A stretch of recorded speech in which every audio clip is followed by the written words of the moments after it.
Oi, gente, bom dia, tudo bem? Vamos continuar com a nossa aula sobre filos. Hoje a gente vai ver as características dos répteis, tá? Aula 22, livro 10, Biologia B do terceiro ano, tá ok? Então, quais são as características mais marcantes desse grupo, né? Então, são cordados, né? Dentro do subfilo vertebrados, craniata vertebrados, né?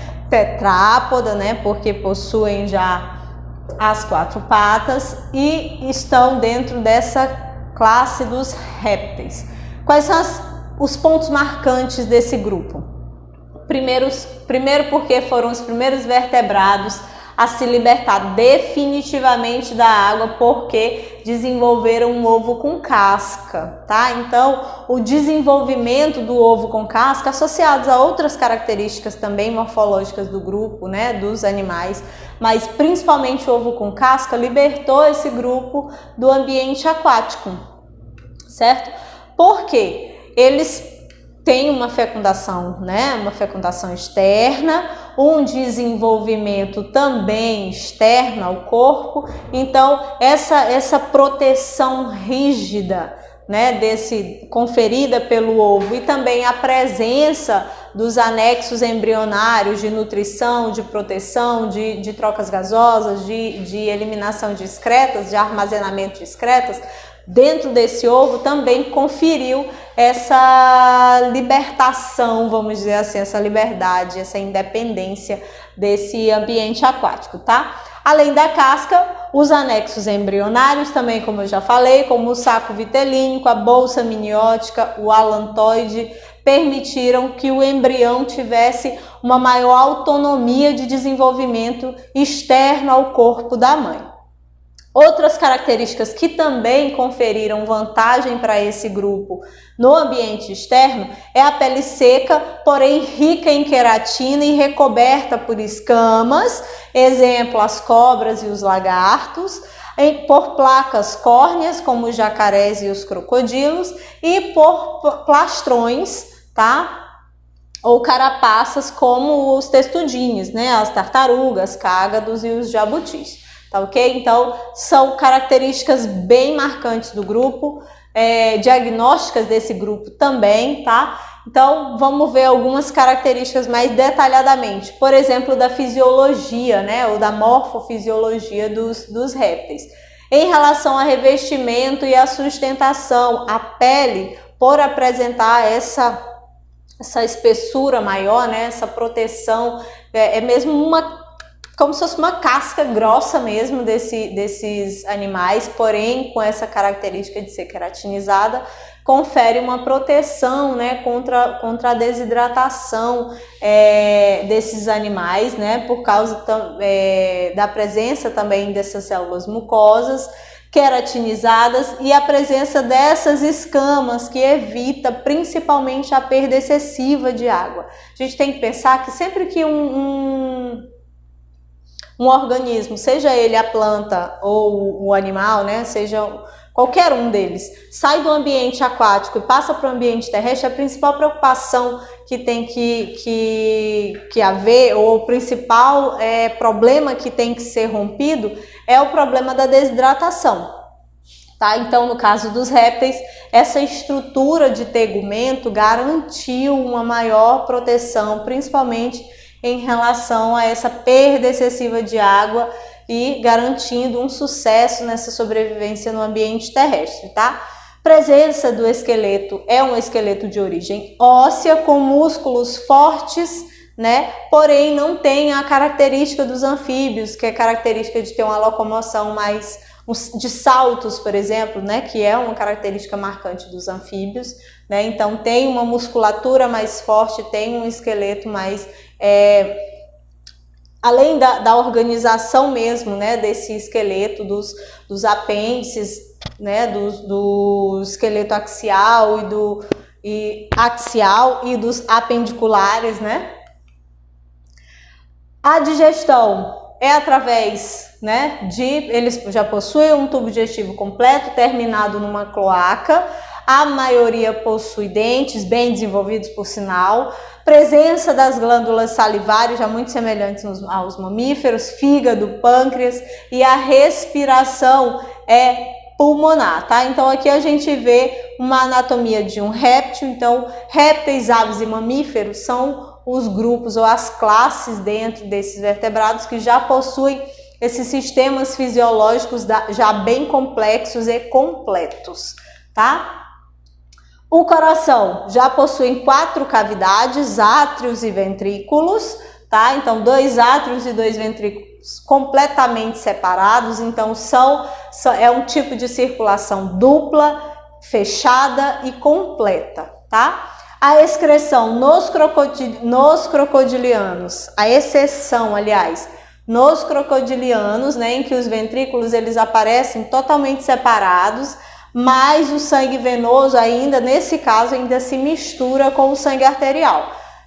Apenas nesse grupo dentro dos répteis, tá? Então aqui a gente tem uma visão geral desse sistema circulatório, tá? Então aqui, ó, os 2 átrios e os 2 ventrículos e a simulação aqui da passagem desse sangue ao longo dessas 4 cavidades, certo? À exceção dos crocodilianos, todos os outros répteis possuem circulação dupla, fechada, completa, certo?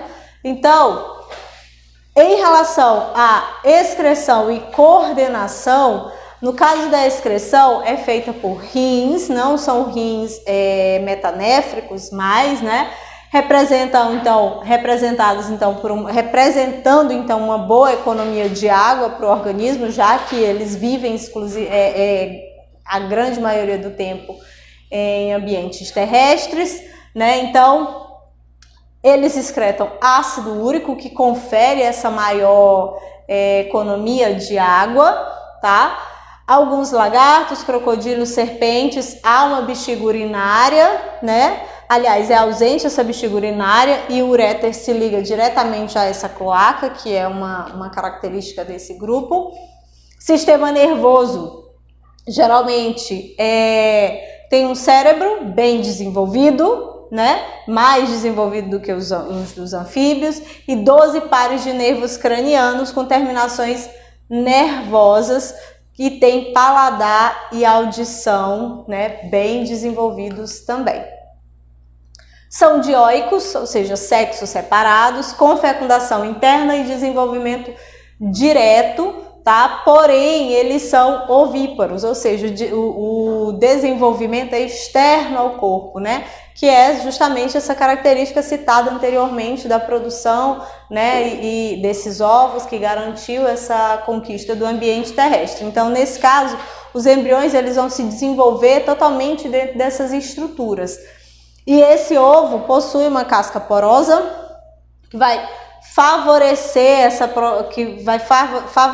facilitar, né, fornecer essa proteção mecânica e um suporte, além de trocas gasosas, né, e também além do auxílio, né, e da participação desses anexos embrionários que são característicos já de répteis, de aves também. Então, o saco vitelínico, que vai conter a reserva nutritiva desse embrião, o âmnio, né, que vai proteger, vai ser uma proteção mecânica contra choques mecânicos, contra desidratação, o alantoide, que vai armazenar as excretas e participar das trocas gasosas, e o córeo, que é uma proteção adicional também em auxílio a essas trocas gasosas pelo alantoide, tá? Realizada pelo alantoide.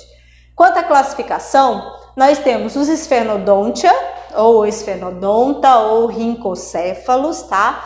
Que são répteis primitivos, são representados por uma única espécie, que é a tuatara, e essa tuatara, ela é restrita à Nova Zelândia, tá? Essa tuatara tem uma característica bem peculiar, bem importante, que é a presença de um olho pineal, ou uma glândula pineal, que serve para orientação, né? Serve para estímulo e recepção de luminosidade, tá? E de orientação mesmo desses animais.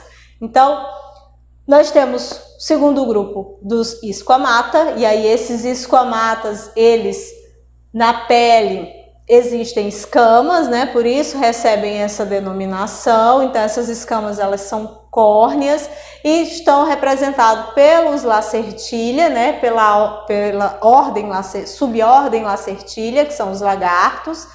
Possuem corpo alongado, 4 patas, então lagartixas, camaleões, iguanas, né? Os lagartos no geral estão classificados nos Lacertilias, né? Aqui nós temos alguns exemplos, né? E os ofídeos, que são as cobras, certo? Então, aqui não gosto nem de olhar para esse slide. Os ofídeos, que são as cobras, são os princípios, também são representantes dos esquamatas. Os quelônios, tá? Os quelônios são as tartarugas, jabutis, cágados, possuem um corpo recoberto por uma carapaça, tá? Ou plastrões, e a maioria são aquáticos, né? Tirando o jabuti. Jabuti é terrestre. Essas espécies, né, têm uma adaptação ao ambiente aquático ainda bem, né? Embora eles sejam independentes da água, né? A maioria desses répteis, mas aqui também nós temos representantes que vivem bem em ambientes aquáticos. Então, tartarugas de água doce, tartarugas de água marinha. Aqui nós temos um exemplo da tartaruga de couro, que é um dos representantes da nossa fauna brasileira, né, de tartarugas, os jabutis e os cágados, né, que são menorzinhos. Então há toda uma classificação em relação principalmente a esses plastrões. Então aqui, ó, nós temos as carapaças, exemplos das carapaças e desses plastrões.